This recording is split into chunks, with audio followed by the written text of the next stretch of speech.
Dear students, myself Dr. Sritama Datta, Assistant Professor, Swami Vivekananda Institute of Science and Technology. Today's topic is wave optics. In this lecture, we discuss about the diffraction of light. First thing, we have to know what is diffraction of light. When a beam of light falls on a sharp edge of an obstacle or a narrow slit, the condition is where the size is comparable with the wavelength of the light, there is a departure of straight line of propagation of light and light bends round the corners of the obstacle or slit. This phenomena is known as diffraction. So, diffraction can be classified into two broad ways. One is Fraunhofer diffraction and other is Fresnel diffraction. What is Fresnel diffraction or what is Fraunhofer diffraction? What is the difference? In Fresnel diffraction, the source of light or screen or both are at finite distance from the narrow screen. Whereas in Fraunhofer diffraction, the source of light and screen are effectively at infinite distance from the narrow slit. Now we have to learn the salient feature of Fraunhofer diffraction. What is the salient feature? First thing, incident and emergent wavefront are plane vectors. Number two, wavefront incident on slit and screen is infinite. And lastly, the convex lenses are required to observe diffraction pattern, to observe the Fraunhofer diffraction pattern.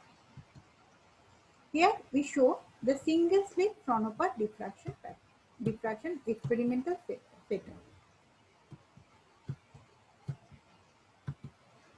So this is the source, this is slit, and this is the screen, and we use the convex lenses in this position, and theta is the angle of diffraction, and we get the diffraction pattern. Now we reduce the wave equation, that is Ka sine alpha by alpha sine 2 pi by small t by t minus r by lambda, where A is the slit width and alpha is dependent on the theta, that is alpha is equal to pi a sine theta by lambda. Alpha is the parameter which is dependent on the theta value, angle of diffraction. So we get the wave equation of the single slit diffraction pattern. So the intensity will be proportional to amplitude square. So here is the intensity value, that is I naught sine square alpha by alpha square. Now we have to calculate the intensity of the central maxima, position of the secondary minima and position of the secondary maxima.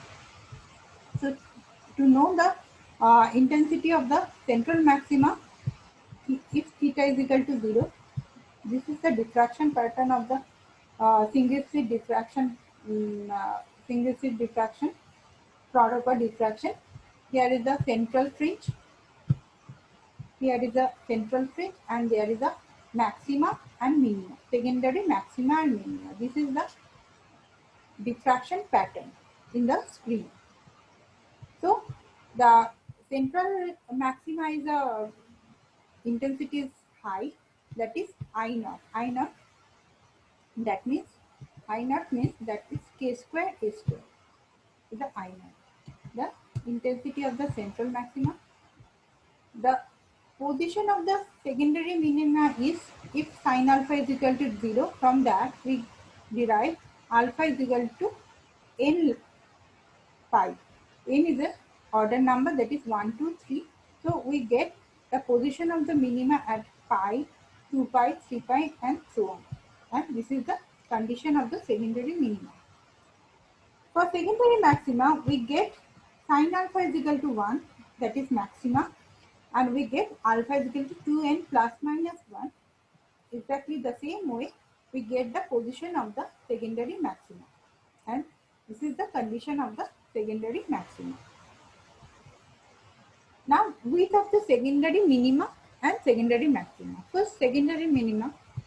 Y is the distance of the nth minima for the center of the screen. From the condition of the minima, we get sin theta n is equal to n lambda by a, and if theta is very small, we get sin theta is equal to y by d. Equating the both equation, we get the width of the secondary minima is lambda capital D by A. A is the slit width, D is the distance from the slit to screen.